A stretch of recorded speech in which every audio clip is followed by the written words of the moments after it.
The United States is apologizing for the deaths of 2 hostages killed in a drone strike on al-Qaeda. They are American Warren Weinstein and Italian Giovanni Loporto. Both were killed when the U.S. drone hit an al-Qaeda compound near the Pakistan-Afghanistan border back in January. More now on this deadly drone strike. I spoke with David Gartenstein-Ross, a counterterrorism expert and senior fellow at the Foundation for Defense of Democracies, for some context on what happened here. Given the fact that there was so much surveillance on this particular compound, how could the U.S. government get it so wrong? This really is the limitations of surveillance. I mean, at the end of the day, if you're looking at a compound but there's a hostage in there, there's not necessarily going to be a sign. The hostage won't necessarily be moved in and out. When you're looking at people from the air, from an aerial platform, you're not necessarily going to know who the people are who are going in, who the people are who are coming out.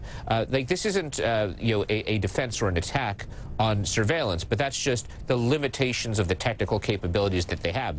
They are not perfect.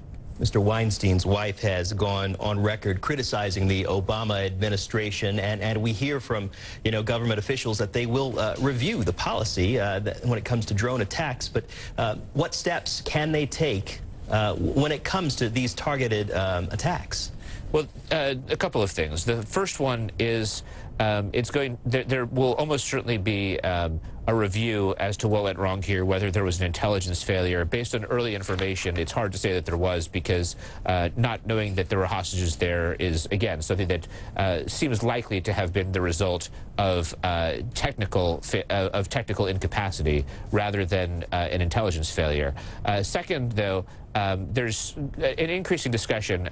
You mentioned before whether people are being killed without trial. There's an increasing discussion of whether there should be something equivalent to a drone court, at least where there's some sort of judicial review, so the president doesn't have all the power to order drone strikes in and of himself. And we have a system of government that's built upon checks and balances. We may see more checks and balances built in.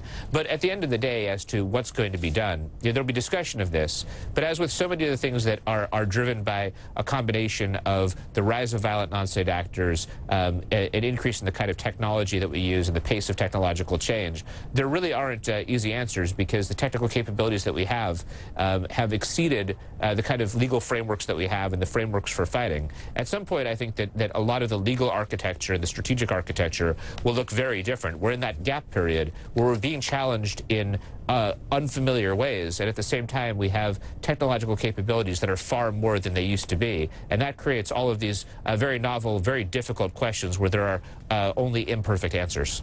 David Gartenstein-Ross, counterterrorism expert. David, thank you so much for taking time with us. My pleasure.